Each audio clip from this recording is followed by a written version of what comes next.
Welcome to Booked, the bookstore education podcast brought to you by the American Booksellers Association. In this episode, we'll be listening to Singles Night, haunted houses, and adult book fairs, rethinking non-traditional events in bookstores, a session that was presented at Winter Institute 2026 in Pittsburgh, Pennsylvania.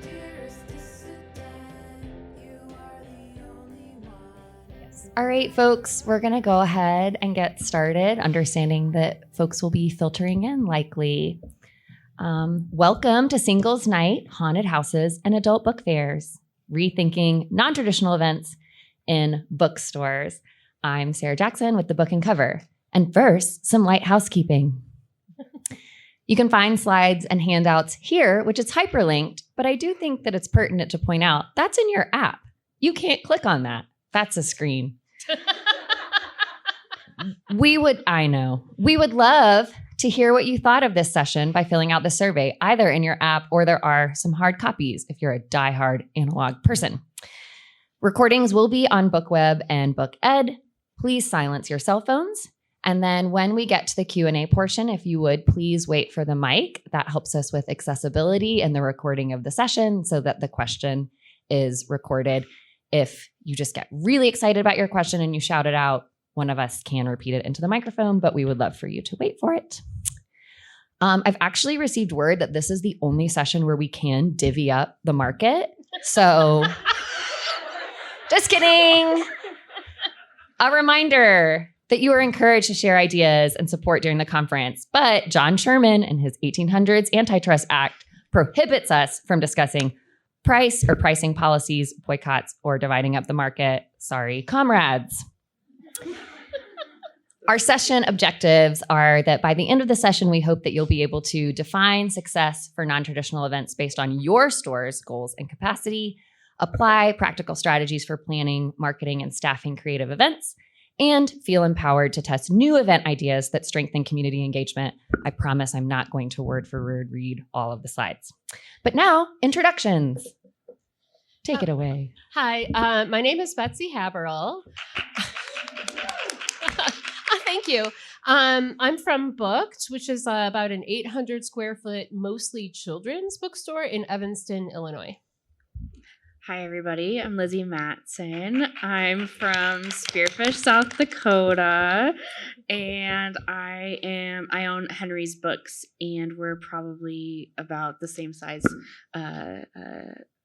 general interest bookstore. Hi, everybody. My name is Johnny Techlet. I'm the events manager at Lost City Books in Washington, D.C.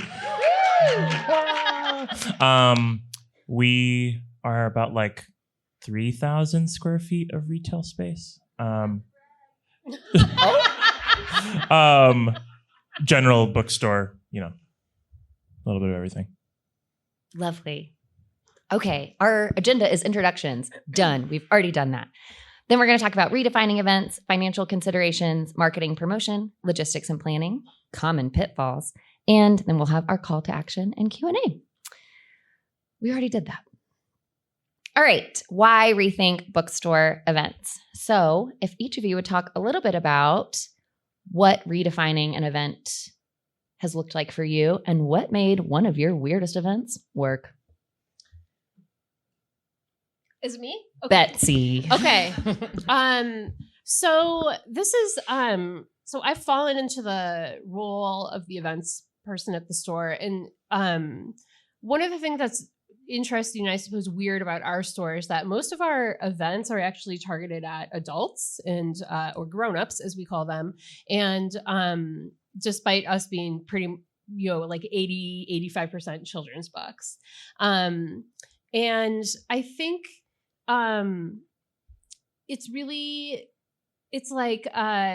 what we all do is as creating third spaces is so important. And I think just people are not interested in going somewhere they're not comfortable or they don't feel like they can be themselves or be authentic.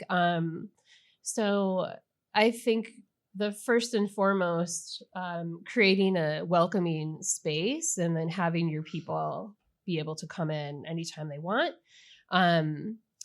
that is like what will get them there, I guess. Like it just all kind of goes together, if that makes sense. Do you want to talk about Hot Moms I Night? will talk about Hot Moms. So Me too. Who doesn't? So like I said, we're mostly kids, and a couple of years ago now, maybe about a year and a half ago, we decided it's a little bit inspired by a writer, like an author illustrator that lives in our neighborhood. Her name is Lucy Knisley. If you know any of her work, if you don't, you should go follow her on Instagram. She's amazing. But she wrote a comic about being with her kid on a camping trip and seeing like this middle-aged man wearing an I Heart Hot Moms t-shirt. And what that brought up for her, and like what a hot mom like actually is symbolically. And then that she put that comment, wrote a comic about it, put it on Instagram. It went kind of viral. And then we were like, what if we threw a Hot Moms Night at the bookstore? Because it's the end of summer. School just started. It'll be like a back to school party for moms only. And so we had our first Hot Moms Night. It sold out. It was a paid ticketed event, and it sold out within hours, I'd say, because there wasn't anything like that. And we just had our third Hot Moms Night, actually. It was Golden Girls themed. And we also have had a 90s TV mom themed Hot Moms Night. And they are, one of the things that I suppose we'll touch on this is like, it's usually about half our regulars and half people who've never been to the store before. So we'll talk more about like the success part, but nobody's doing weird stuff like a Golden Girls bookstore party for moms. But it turns out people really want something to do that's quirky and original. Yeah. So in Spearfish, South Dakota, we are not necessarily in a location that frontlist authors typically visit. But we have people who are actively like interested engaging with literature in our space, but also we have a big focus on community. And so we lean into a lot of literary oriented community events as pictured. One of our most successful experiments was Junk Journal Night. If you don't know what a junk journal is, it's like messy scrapbooking for Gen Z. But it's really fun. And I'm sure we'll talk, I'll go into detail about it. But that was just one of the creative community events. This one for us is very like multi-generational and is really generous in the exchange of craft supplies, stickers, and stories. And it's one of our favorite events to do at the bookstore. At Lost City Books, we like to throw a party in like a literal sense. The two main parties we throw every year, we throw a big Halloween party, we throw like a Valentine's-y date night party. The Valentine's one is like smaller than the Halloween one, but something that, we'll talk a little bit about later when we get into like costs, both in terms of like financial and then also like metaphorical emotional costs. Yeah, that kind of thing. But honestly, it's like nice to sort of, and useful for us to like build the kind of like mythos of the store as like, oh, that bookstore throws a really good party, or I was just there last week for this thing. I'll go back. I had a really great time, and just sort of have that association. And so our Halloween parties are like our biggest rager of the year. We do live in we operate on like a street that's pretty packed on weekends and things like that. And so our Halloween parties are from like 8 p.m. to like midnight. We have a DJ, we have a tattoo artist, we have a whole slew of things. And these things are like varying degrees of like everyone's budget is going to look different for what these sort of things look like. We cut back and we scale back certain perks and whatnot depending on year to year. But we've done the Halloween party for 5 years, since 2021. And it's fun. And it's like a thing that people like September, August are like, are you going to throw the Halloween party this year? In December, they're like, are you going to throw the date night this year? And that kind of thing.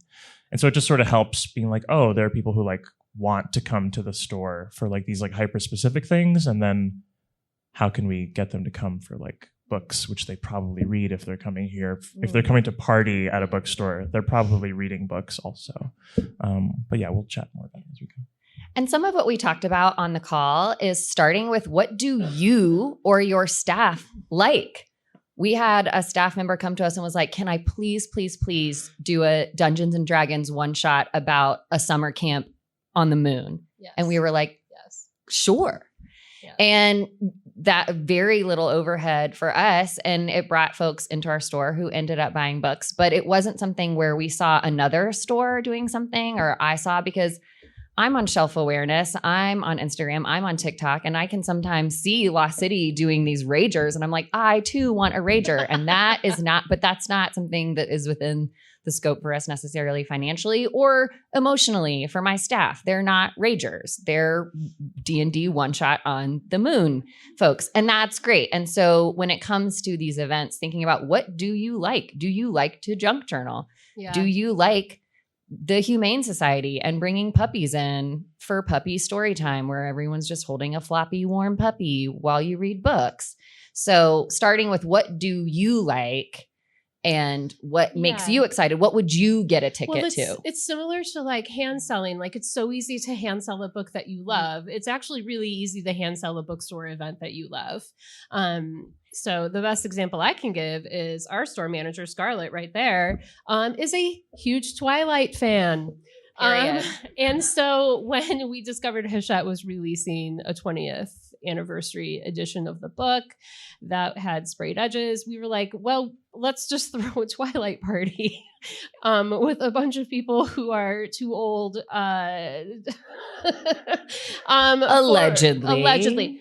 So again, that was another sold out event. And we ended up doing a bedazzling party where everybody got the same book and we bedazzled it. And we had like themed like sparkly lemonade. And it was super, super fun. Yeah, it was great. And that was like, it was so easy to do that event because like everyone was really excited at the store to do it. And that ended up bringing new people into our store that have since joined like we have a smut book club and like, you know, stuff like that. Now they come back because they came and I always say like our store is really cute and we're really nice.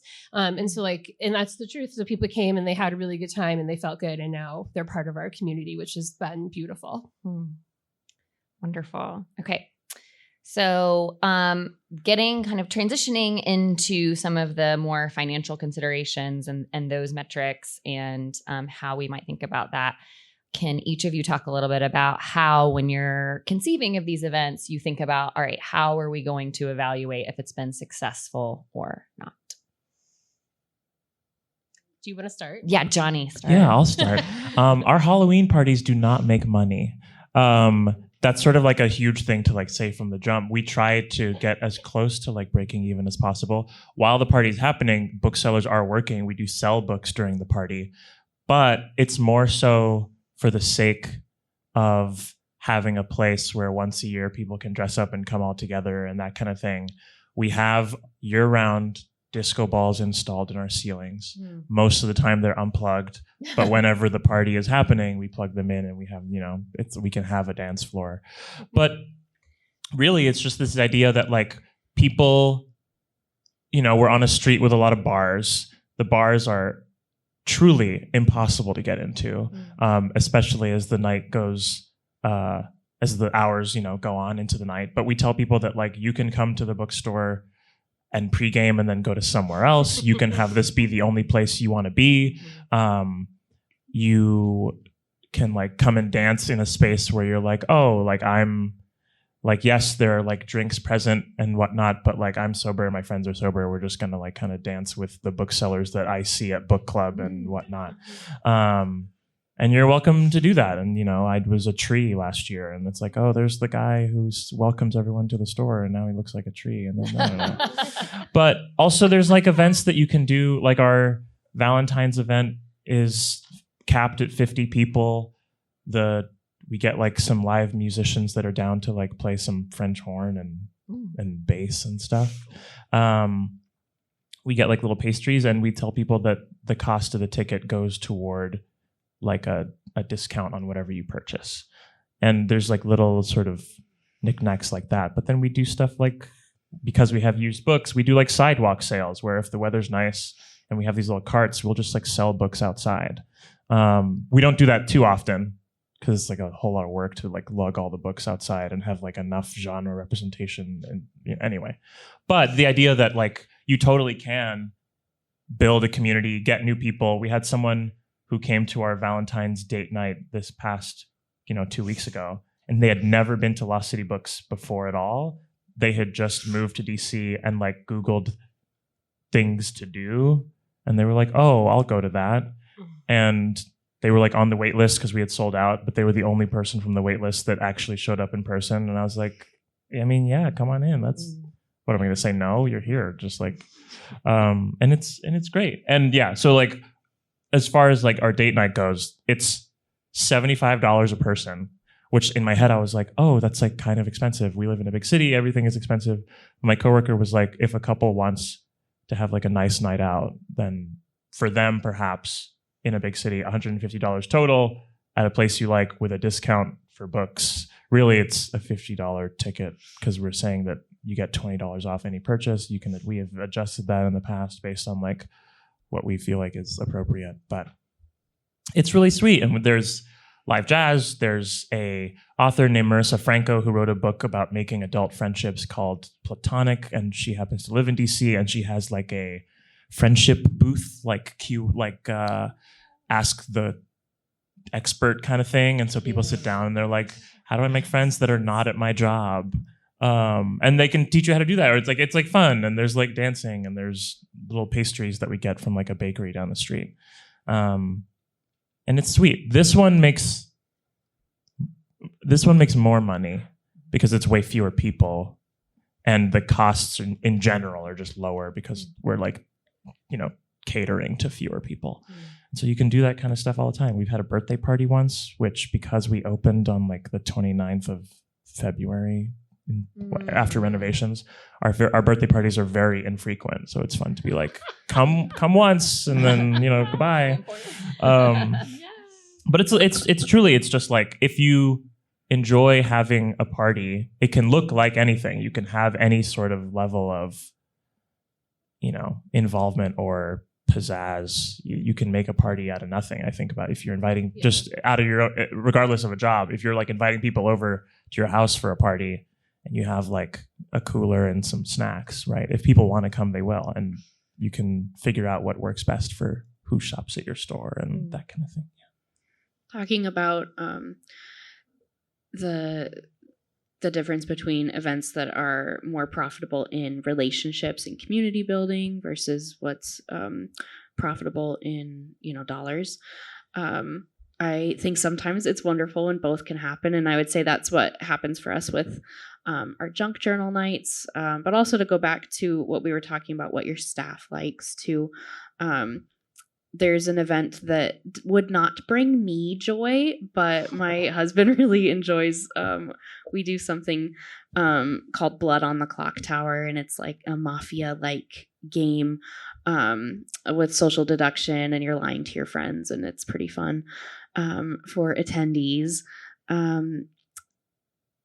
It's really great for community building, and a lot of people meet people they wouldn't otherwise get connected with. And it's low lift. Something that's really important to us is programming that's low lift, but either profitable in community building or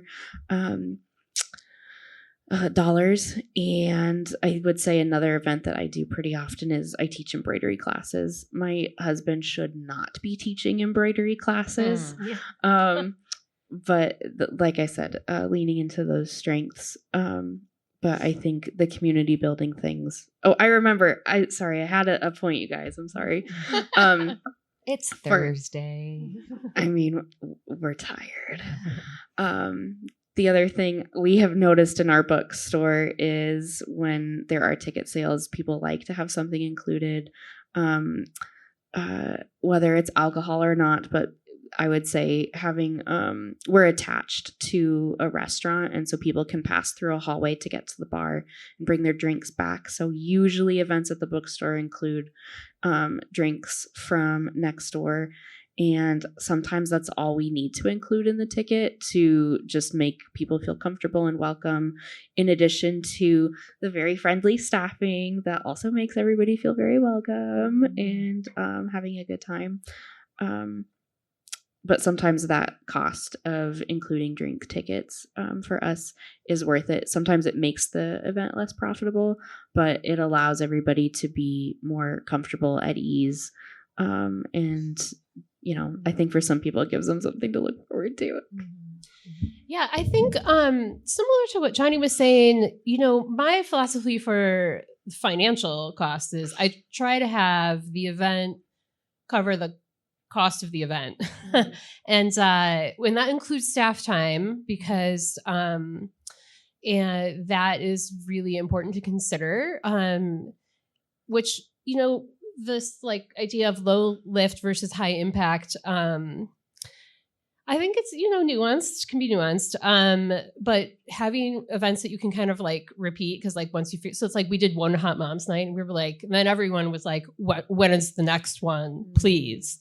And now it's like pretty simple now to just roll that party out. And we have reduced the costs of running that event by partnering with other people in the community. So for example, there's a wedding DJ who shops at our store, and she was like, I'll DJ the party for store credit. And we were like, sweet, that sounds great. And then our cartoonist friend who wrote the comic originally, she's like, I'll do live drawings of the moms. One of them she did us as like Pokemoms on Pokemon cards. She drew us all as the fifth Golden Girl. And then our next Hot Moms night, I'm happy to announce to you all publicly, is going to be glamour shots themed. And that is because that's because one of our community, like booked community members, is a professional photographer.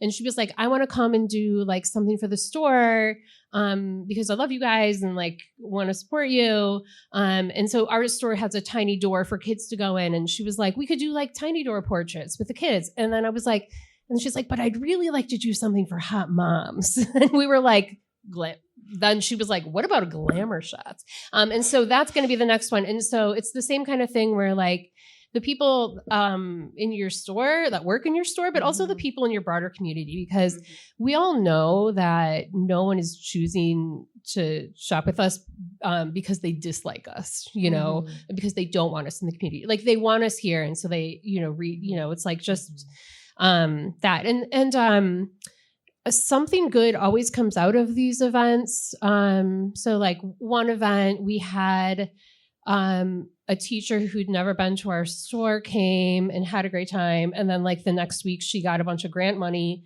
and then she bought all of the books with that grant money from us. So it's like, even if we lost money at that event, technically, now we have a school partnership, which is really valuable to us as a children's bookstore, of course, you know, mutually beneficial. And I don't know if we've said this, but like, at least in my experience, like just having like an author signing is just not enough. I mean, I think that's why we're all here, right? One event that we did with an author, she had 2 events in the same weekend as ours. Ours was a paid ticketed event. The other 2 were just author signings. And she said literally no one showed up to the other 2 events she went to. And then ours was the last one and it was sold out. And she came in and she was like, how did you do this? And I was like, oh, I just make it fun. Like if it's weird and fun, you know, and that was like a romance author. And we ended up, the thing we advertised basically was like, you get to share your dating horror story. And then that's what we did. And it was hilarious and awesome. So like any extra thing you can do to just make it have personality, I think, if that makes sense. We talked a little bit about how folks are very whimsy starved. Yes. And that any way that you can build whimsy into an experience. So we even had around the holidays making cranberry dried orange garland. And we set it up in our kids section. It was very in the way. People were having to scoot around to get to the bad seed. But then it was kind of fun and it smelled delicious. And it was just one of our staff members who was like, I'll sit here and just help people make these garlands. And so it was the cost of those materials, but it was just kind of lovely. And people were scooting around. And then folks were like, wait, can I just sit and do this? And we were like, yeah, sure. Like, and kind of until materials go. But it's just, there's a whimsy sort of, people are starved for whimsy. So any way you can build something that feels a disco ball that descends from the ceiling, like I need that all the time, right? And I want that. We actually put up party lights for the last Hot Moms, and we did not take them down. Those are just the lights in our store now, like the ones that are multicolored and spinning. Yeah. It's awesome. But yeah, and I mean, I suppose this is kind of a lateral thing, but not every book. This won't apply to every book, but there's also plenty of ways to make a fun event with an author, like if they're down for that sort of thing. Yes. We're doing an event in April with like an author who wrote like a history of 70s disco, right? And I was like, oh, cool. I can like plug in the disco ball for you while the event is happening. And he was like, oh, well, if you're going to plug in a disco ball, can I bring my friend who DJs 70s and 80s disco? And I was like, yeah. Sure. It's like, and that's like no cost to us or anything like that. And it is non-traditional in the sense that it's not your standard book event, but I'll be able to say that you can listen to like DJ to 70s disco music from this DJ that lives in DC, and someone might be like, oh, I like that guy. Maybe that's what draws me to the store and not their books or whatnot. But then, turns out there's a book about the music genre and like period of time that this DJ covers. Cool, I'll get that. It's just sort of like, similarly, there's a romance author that wants to do an event that's like, like, can we have like a gossip situation? And I'm yes, like, yeah, do it. Yeah, yes. it's just, like, it's just a matter of being like, what do you want? Do you feel like the author wants? You can kind of get a vibe. Sometimes an author doesn't want something like that. Who knows? Yeah. But yeah. It's the rules of improv saying yes and we will have a 70s disco costume competition, right? And going, yes, just building. Okay. Marketing and promotion. Would love for each of you to talk about the channels that actually move the needle for you. How do you get folks in the door? Okay, great. I'll start. I have also owned a marketing agency since 2018, but I'm really burned out from marketing. So don't hate me. But scarcity sells really well in our store. In we're using the word scarcity, but let's like have it be positive in our mindset. Because we're super teeny tiny. The biggest like comfortable event we can have is like 12 to 14 people. So for like when I would teach my embroidery night, in order for me to give the most high quality experience to each person, the best I could do is like 6 to 8 attendees. So when we say, there's only a couple spots left, that's how we sell out because we have limited space. Same with our book folding times. If you guys have used books with a cool cover that you don't care what happened to them, that's a good event too. That's profitable. Something else that we experience, like I mentioned, the murder mystery night that we do for Blood on the Clock Tower. That's an interesting one because we have a minimum number of attendees that we have to have in order for the event to be successful. But we also have a maximum amount, and that's actually been a really good driver. We sell out every time.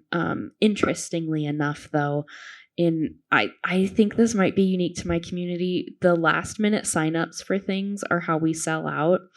The last time we did our murder mystery night, we didn't have enough attendees, so we were just about to cancel it. And then all the college kids came in and were like, we're coming.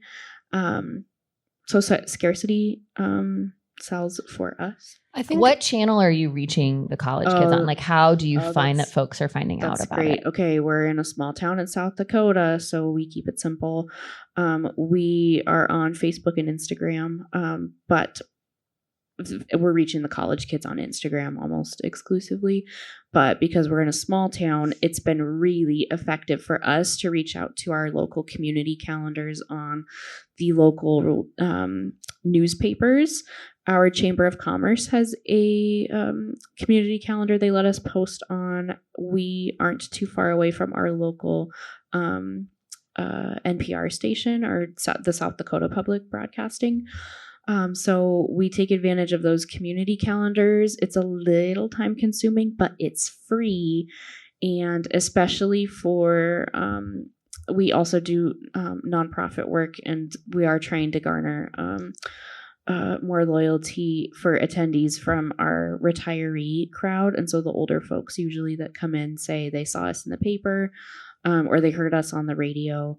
And that has been wonderful because they articulate that to us. So that's measurable just in word of mouth.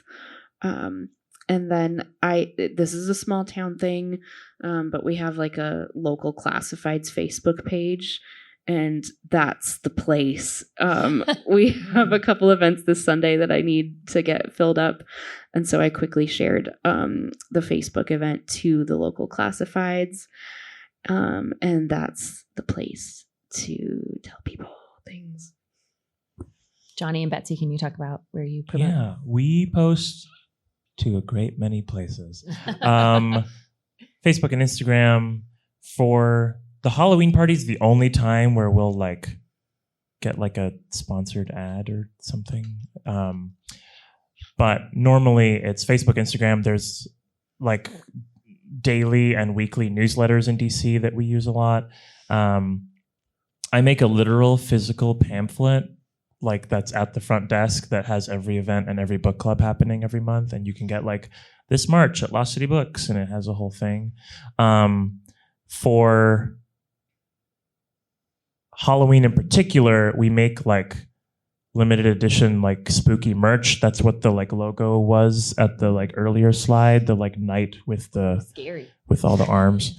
And we have to make sure that that is like done and available to purchase soon enough, because people will be like, oh, the shirt is available, the party is soon. And it's sort of like, Party is nigh. yeah, the party is nigh, full moon approaches. But other than that, I also reach out to like a variety of like local papers and journalists. I reach out to them as well for book events too. If there's a professor or person at a university whose work is like aligned with an author that we're doing, I'm like, hey, so-and-so, we're doing an event, perhaps your students would be interested. But I also just reach out to places like Washington City Paper, the 51st, which are like sort of like local DC publications. And I just tell them like, here's all the events coming up. Sometimes there's like spring arts catalogs, or, people will be like, what's coming up in the next 3 months? And I'll just give them a list. And yeah, it's a lot of also just being like, hey, do you want to come to this thing? For most ticketed events that cost money, people at RCP tend to show up. None of the other events that we do throughout the year that are book events cost money to attend. And so the RSVPs are like wildly untrustworthy. Mm-hmm. Sometimes it'll be like 10 RSVPs and 30 people show up. And sometimes it'll be like 80 RSVPs and 15 people show up. And so it's just, but most people are like, well, I spent money for this. And particularly for our parties, which are more expensive, it's like, well, I paid a pretty penny for this. I am going to show up and that kind of thing. But yeah, I do rely on like local writers of all kinds. They're very, very useful. I'm on Canva so many hours. So many hours. Yeah, I'm just making my little guys, and I'm copying templates, and I'm changing fonts, and I'm Canva Pro in a dream. Yeah, typing. Speaking of Canva, just really quick, we have like a Canva template that we print off all the time. We just keep it the same. We're not reinventing the wheel every single month, but we put all of our events on a template on Canva, and we print it landscape, and we cut it in half, and those we call them bag stuffers, and they go inside of every single bag or just in the cover of the book with every single customer, whether they ask for them or not. They get their indie next, they get their bookmark, and they get their bag stuffer. And I don't ask them if they want it. They get it. And it also has all of our nonprofit programming information on the back with the QR code, encouraging them to donate. I want to, something that you said, Lizzie, about scarcity. I also, not just like limiting your tickets, but also it helps prevent staff burnout. And we have a small staff because we're a small store. And I think if we did a party every week, we would die. And so I just also want to mention that like, I love to throw a party. It's my favorite thing, but I can't do it constantly. And I honestly, I think that's helpful. And I do also want to say most of our events are free. The ones where we are providing alcohol or significant craft supplies, generally we do either a ticketed event that includes the book or sometimes just a ticketed event. And then if it's not an author event, and we use Instagram, Facebook, Eventbrite. And then, we have a local paper that has extremely high readership in our town. So, we have a good relationship with the book editor there and the events people. Yeah. I recently got an email from release. someone who told me that they heard about the event through like just the Eventbrite list of like, here's everything happening this week. Yes. And I was like, oh, wow, I didn't know people checked those. I make the events, I put them on there. But yeah, I think even other like more trendier, like smaller scale apps like Partyful are sort of unrolling like local, here's what's happening in your neighborhood this week type things. I don't know if that's, I don't know. I haven't actually made one yet, but that's something that I own anyway. But that's another sort of like Eventbrite adjacent thing that I guess they're trying to enter into. And if you're not like wonderful Lizzie and have all of your events scheduled out in a meaningful way to make a 1/2 pager, I'm a big fan of the QR code, which links dynamically to your event's landing page.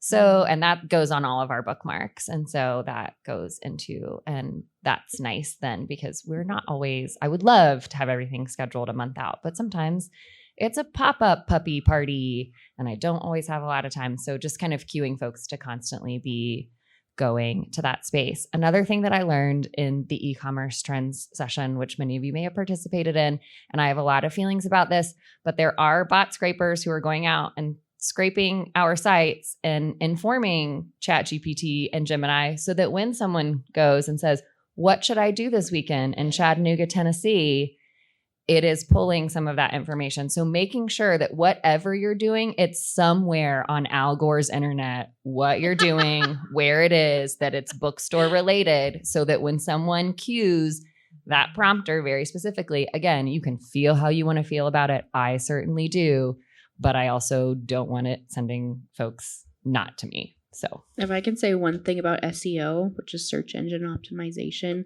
I think it's beneficial to have the exact same wording for your event on your website that's on the community calendar. So it's on social media, have the exact same wording all the way across. So when somebody Googles it or it pops up on ChatGPT, that it's, consistent that this is the event and this is who's responsible for it.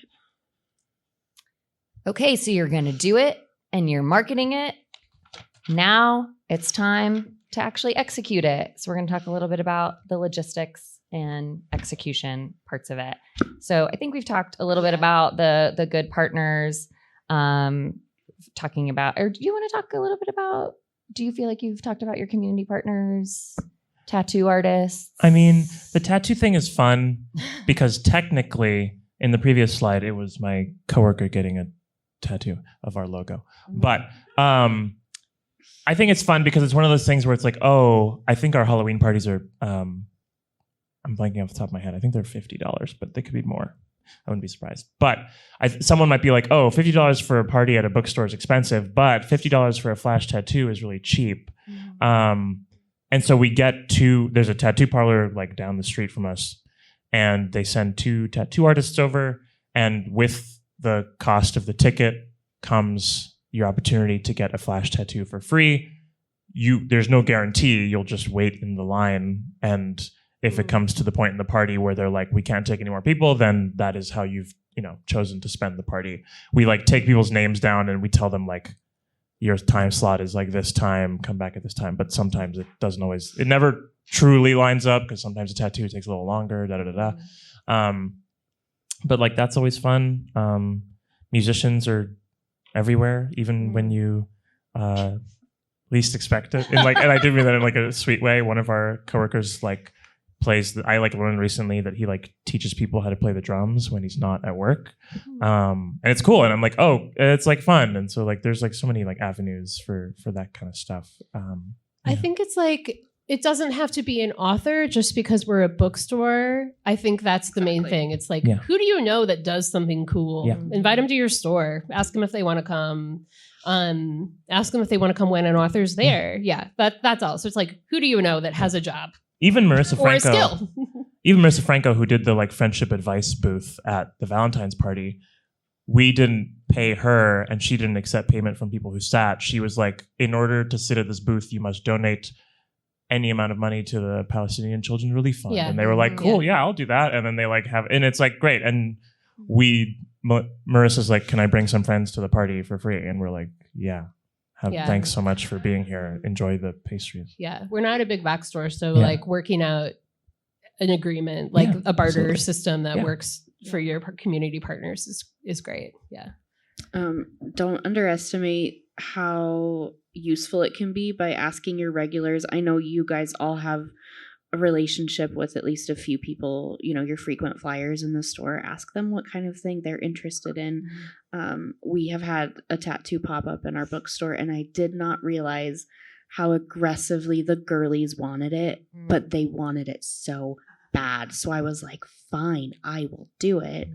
So it wasn't something I considered, but I guess other girlies wanted it. So don't hesitate to ask your regulars and ask your staff to ask whoever they frequently interact with in the store. Awesome. Okay. So getting then into the logistics, and now we're really talking about executing. We've got our community partners, hopefully. Let's talk about the reality of it and identifying your event people on staff. So some book people are introverts, and they have a hard time at events. And so generally, I generally don't schedule them for everyone that works at the store is welcome to come to any of the parties, but they don't have to. So yeah, I am an extreme extrovert. I always schedule myself, but I don't schedule certain people that may or may not be in the audience today. Every time. Not every time. So, because again, it's like avoiding staff burnout is really important. So like, I am energized by being with people, and some people are sapped, but no matter what, somebody's still going to have to show up at the bookstore and open it up the next day.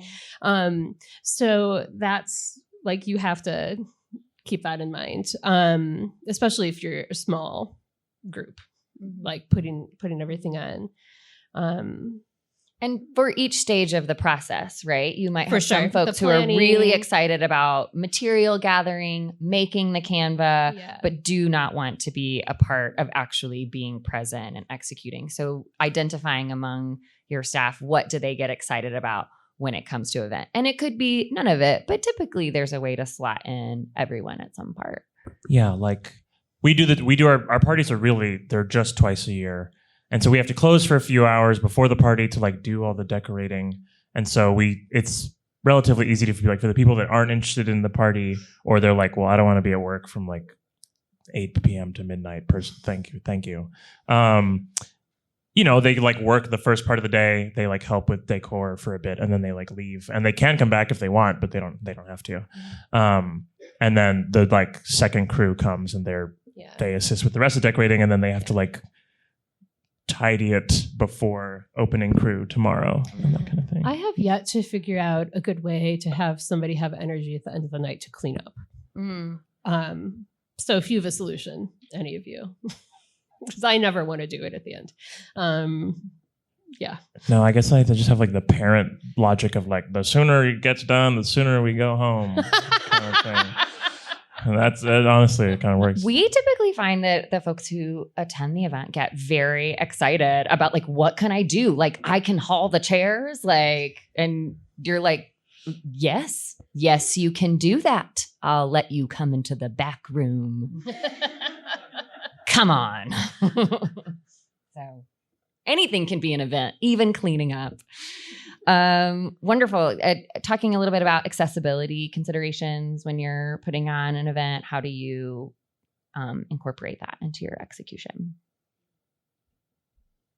In setting up an event, or in like just like the hosting? Hosting.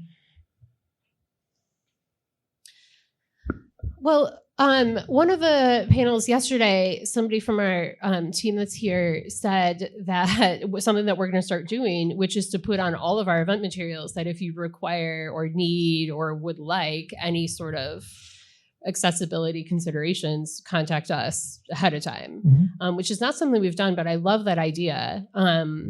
Yeah. I mean, we have a really small space, so but we are really trying to make it possible for people to pass through, whether they have like a mobility device or not. So that is important, of course. Yeah. And I think being upfront about what the event is, because like parties are going to be loud, like craft nights are not probably. Yeah. It's just, again, it's part of being a community space. Is like, you can't exclude anyone. I mean, unless they're like under 21 and you're serving alcohol, but legally. But I think it's a really important consideration. And yeah, I want to do better about letting people know that they can request whatever they want ahead of time. And I mean, that is true. Actually, like one of our regulars recently had surgery, and like we went and picked her up for our last event, like from her apartment. And she was like, I can't get there. And I was like, oh, I'll just come get you, you know? So we like rolled up, and then she came, and it was great. And then she just hung out while we cleaned up. Yeah. And then we took her home. But I think that's the kind of thing that like we have that's the relationship that you have with people when you're an indie bookstore and an indie bookseller. So that has worked well. Yeah.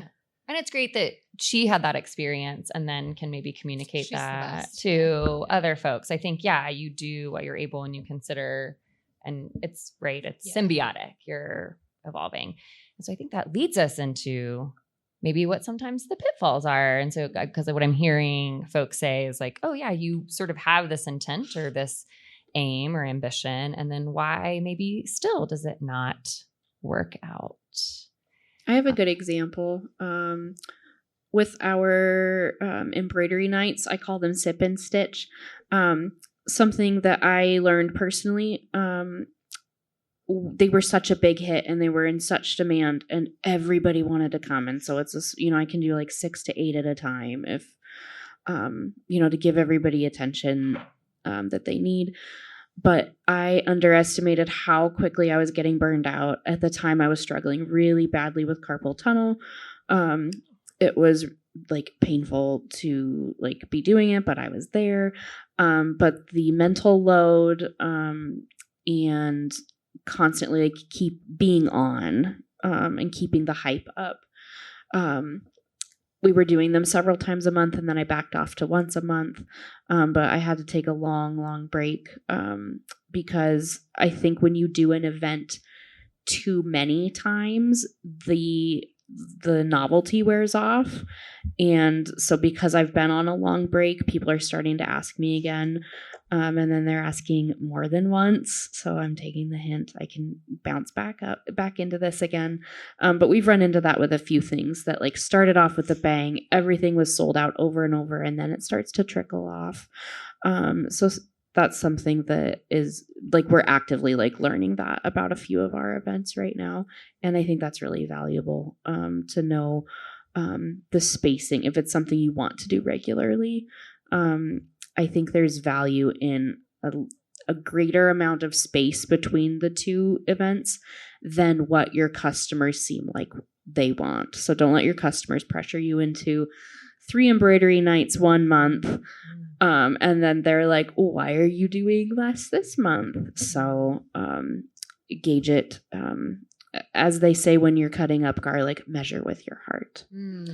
I think I have an example as well, comparing sort of like two local authors of children's books, and we get approached a lot from local authors with children's books. I know, it's surprising, it's shocking. And this was maybe even before I owned the store and I just worked there. Somebody was like, I have these board books, and they're actually like really cute board books, and he wanted to come and like do a story time.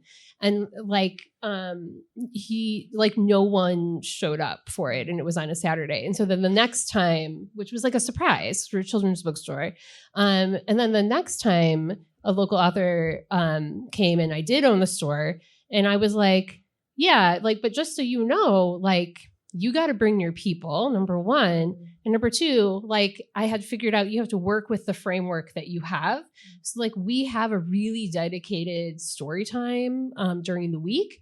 And I was like, you know what, just because it's an author event doesn't mean that it should be on the weekend. So she came and she read at our story time and sold a dozen of her books. Her family came, her people came, and then all the regular Storytime people came. And it was like a Wednesday morning, which is not typically when you would do an author event, even for a kid's book, But I think it can be hard to capture families for story times on the weekend, but everybody's looking for something to do during the weekday. So that was an interesting sort of thing, and how to work with the local authors that maybe don't have a big draw, but are maybe part of your community and you want to support them, and get their book out into the world as best you can.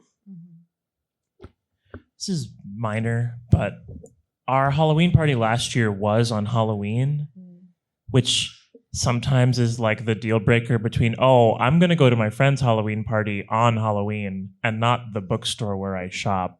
I would have gone if it were on the 25th of October and whatnot. And so we debated for a long time about having it on the weekend prior or the actual day.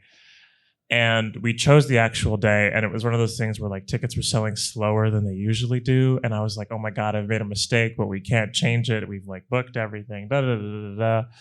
It was fine. It ended up being fine. But it's the idea that I don't know, when I think about why non-traditional events may come up with pitfalls or issues or things of that sort, I guess I just think about having a kind of clear, really it's about trying to have as many preventative measures as possible.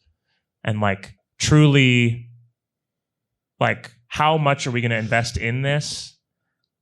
If it's the first time, try it out, not necessarily dip your toe in the pond and see if it works, but this idea that okay, this tended to work. Our first Halloween party was pretty light. And we're okay, we can maybe scale it up a bit, and maybe we'll try this. I keep mentioning Halloween and Valentine's Day. These are my two reference points that I have. But yeah, and I think truly a non-traditional event can be anything. We always want more single people to come to our date night things, but it doesn't really end up that way. And so we're okay, well, how in the future might we make it more inviting for people that are coming alone, even if they're not interested in flirting with anyone necessarily? Mm-hmm. And so we've tossed around the ideas of are we going to have a personals board? Or we these are things for okay, well, for next year. And they're not pitfalls in the sense of financial issues or whatever, but it's this goal, this kind of personal desire that we had didn't come to pass. What needs to change so we can try and make it happen? Or maybe it needs to be an entirely different event altogether for a different time. Okay, I am mindful of time. And I feel what you've said leads us to one great weird event can change how your community sees your store. So one Halloween party, one descending set of disco balls changes everything. And so we've got some call to action here, but I do want to leave time for Q&A if there are any questions. And please wait for the mic, which Chelsea has. But also if you want to shout it, I can do it into the mic. Okay. So people are a little intense about bookstores right now. Super. Yeah. Which is great. But how do you all manage crowd control when you do have free events? We did a Palentine's event last year. And through nothing of our own, the local radio station picked up and started advertising about it. And we ended up having to, we only have 1,000 square feet in our store. So we ended up going to the landlord and picking up and doing craft time in the neighboring vacant space. But now there's an insurance office there. We can't do that. And we still had a line outside, and it is Minnesota and it was February, but people really wanted to make filthy buttons about politics. Orca ones.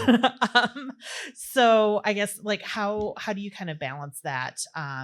Especially because, most of our events are ticketed, but we like to have a few every so often that aren't, just to allow more folks in. We just do, we still use Eventbrite for free events, and we just say free, but please RSVP.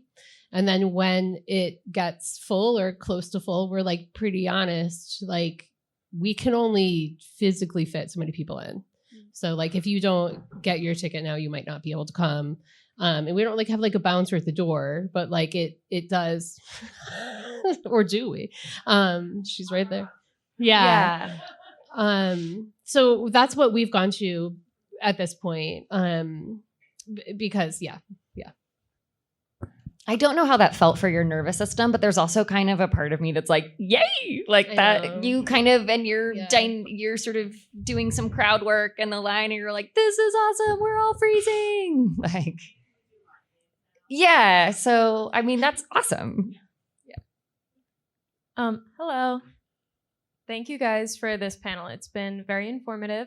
My question is, how do you create a little bit of transparency between your management team and staff about how to make their dreams come true, but maybe when it's something that's not super, maybe won't be great financially, like you end up putting out more than you gain back, and kind of like creating a balance? I have a pitch template that our staff completes if they have like an event. And part of it is how much money do you think this will make? And sometimes it's free. And so if I'm like, what is the value? But they do have to walk through and basically pitch me like they're an author wanting to pitch an event. We're super casual, so we do not have that. We're just like, what do you want to do? Yeah, when it comes to events, it's me and my husband. So I'm like, okay, who's watching our son and who's working the store tonight? Hey guys, I have a quick one. Do you do weekend events, weeknight events? Have you found like what works best for, these nights that may include like a little bit of wine drinking, Thursday night, like late nights, Thursday nights? Yeah. And we do pajama story times on Tuesdays. I don't know why that's the magic thing, but it is. Book club's always on Saturday for Book club us. on Wednesday for us. Ooh, it's always for us, but also I get so grumpy if I have to be at the store past 7 p.m. because that's my jammy time. Yeah. Because I'm a mom of a toddler. So if everything can get wrapped up by 7, please.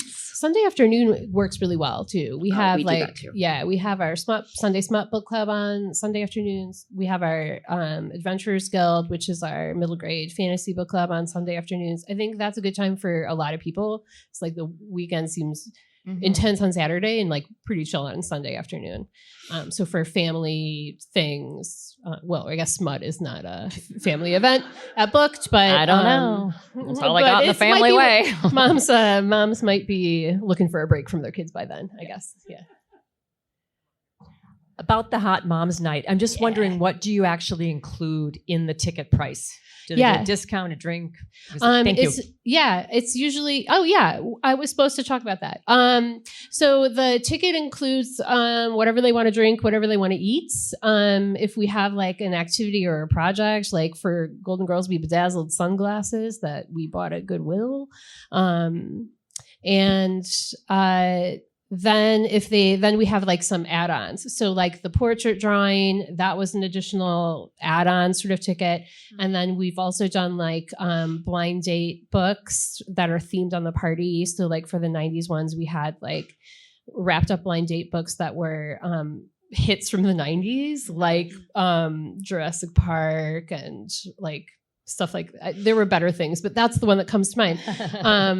And they included like a scrunchie and like candy cigarettes and like other stuff from the 90s. And then people could pay to add that on too. And a lot of people paid for the base ticket and added on both. And so that night ended up actually being financially profitable for us. For Golden Girls, we were more chill. What did we do? That's right. So for the Golden Girls party, even though it was an authorless event, we had a bunch of Golden Girls like stuff that we got, including the Golden Girls mystery series, and we sold out of that. So like that's part of it too. Yeah. Hi. Curious about there was the tattoos. Obviously, we've talked about alcohol at the events. There was one that was like a retreat poster that was on the board. How do you approach liability, additional insurance, any of that? Do you, or is it just kind of like hope nothing goes wrong? So, at least in our town, Don't do that. in our town, you can legally, you don't need a liquor license if it's free, which it is essentially. The ticket is the ticket to get in, and then the alcohol is free. So we actually don't need a liquor license for our events as long as we're not charging per drink. And then we do, of course, have insurance for the store. So if somebody were to get injured in our store, like at any event at any time, we do have coverage for that, of course. Check with your lawyer, get a lawyer if you don't have one, for sure, and they'll help you interpret the law. When we started doing drop-off events for kids, we checked on sort of what's the legality on, like, do we need to get a consent form, a permission slip, or whatever. And it turns out in the state of Illinois, you don't, technically. But of course, we like talk to we have a good relationship with the parents, so we have all their contact info. Nothing has happened, thank God, but yeah. Since we're attached to the restaurant, and they handle the alcohol, we just phrase it as you're welcome to go and grab your drink from the bar and you're welcome to bring it back. As for things like the tattoo pop-up, that was paperwork with the tattoo artist, but she's also in our building. And because our building's a gazillion years old, we have insurance up the wazoo. You can also ask as a vendor to be added to a COI for somebody. So you can say, if we're going to be doing an event with you, we need to be carried on your. So we're doing the reader retreat and we're going to a campsite. And so we have said we need to be carried on your insurance for the time that we're there. And that's why I think like having a lawyer to help you give advice it's actually very worth the money. Yeah. And also our, the person who runs our chamber sort of a commerce, like our neighborhood business association, knows the regulations and the stuff really well. And so sometimes she's the first person I go to because she'll just be like, oh yeah, no, I know what the deal is with serving alcohol at events because she knows the city code. Like I'm mindful that it's 4:02. And so if I'm happy to hang out, where I think we can hang out for a moment, but I know that folks have places to be and things to see and discos to disco. So thank you so much. Thank you. Fill out the survey. Fill out the survey. Thank you for listening to Booked, the bookstore education podcast brought to you by the American Booksellers Association. Don't forget to subscribe to the show on your favorite podcast app. Additional educational resources can always be found on the ABA site at www.bookweb.org. Happy reading!